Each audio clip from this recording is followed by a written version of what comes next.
লন্ডনে বহুল প্রতীক্ষিত বৈঠকে প্রধান উপদেষ্টা ডক্টর মোহাম্মদ ইউনূস ও বিএনপির ভারপ্রাপ্ত চেয়ারম্যান তারেক রহমান প্রথমবারের দেখাতেই হাস্যোজ্জ্বল দুজন একে অপরকে শুভেচ্ছা জানান, খোঁজ খবর নেন উভয়ই। বৈঠকের শুরুতেই বিএনপি চেয়ারপারসন বেগম খালেদা জিয়ার পক্ষ থেকে প্রধান উপদেষ্টাকে সালাম পৌঁছে দেন ছেলে তারেক রহমান। ডক্টর ইউনূসও তা গ্রহণ করে বেগম জিয়ার প্রতি সম্মান জানান।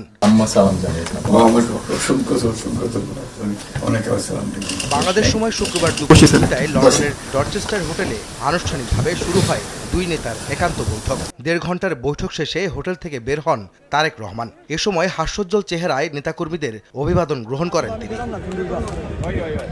তারেক রহমান চলে যাওয়ার পর যৌথ সংবাদ সম্মেলনে বৈঠকের বিষয়ে ব্রিফ করেন জাতীয় নিরাপত্তা উপদেষ্টা ডক্টর খলিলুর রহমান ও বিএনপি নেতা আমির খসরু। খলিলুর রহমান জানান, আগামী বছর রমজানের আগে নির্বাচনের প্রস্তাব দিয়েছেন তারেক রহমান।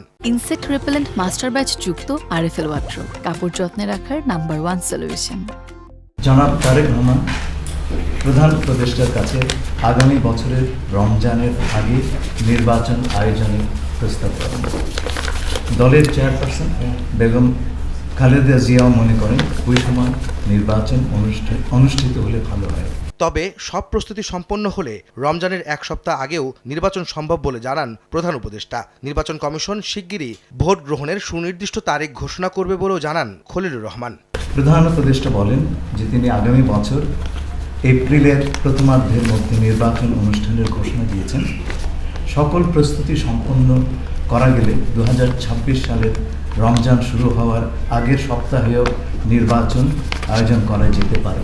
সেক্ষেত্রে সেই সময়ের মধ্যে সংস্কার ও বিচারের বিষয়ে পর্যাপ্ত অগ্রগতি অর্জন করার প্রয়োজন হবে।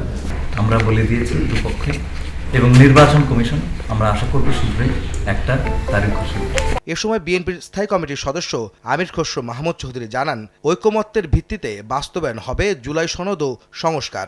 ঐকমত্যের পরিপ্রেক্ষিতে আমরা সংস্কার এবং জুলাই সনদ দুটাই করব। সকলের ঐকমত্যের পরিপ্রেক্ষিতে সেটা সিদ্ধান্ত নেওয়া হবে এবং এটা আমি নিশ্চিত এটা খুব কম সময়ের মধ্যে আমরা সেই সিদ্ধান্ত নিতে পারব। শুধু নির্বাচনের আগে নয়, নির্বাচনের পরও বাংলাদেশ গড়ার যে প্রত্যয় নিয়ে আমরা সবাই ঐকমত হয়েছি সেটা আমরা সামনের দিকে এগিয়ে নিয়ে যাব। শুধু নির্বাচনই নয়, দেশের রাজনৈতিক পরিস্থিতি, জাতীয় নিরাপত্তা সহ বিভিন্ন বিষয়ে বৈঠকে আলোচনা হয় বলে যৌথ ব্রিফিংয়ে জানানো হয়। আহমেদ সালেহীন, সময় সংবাদ।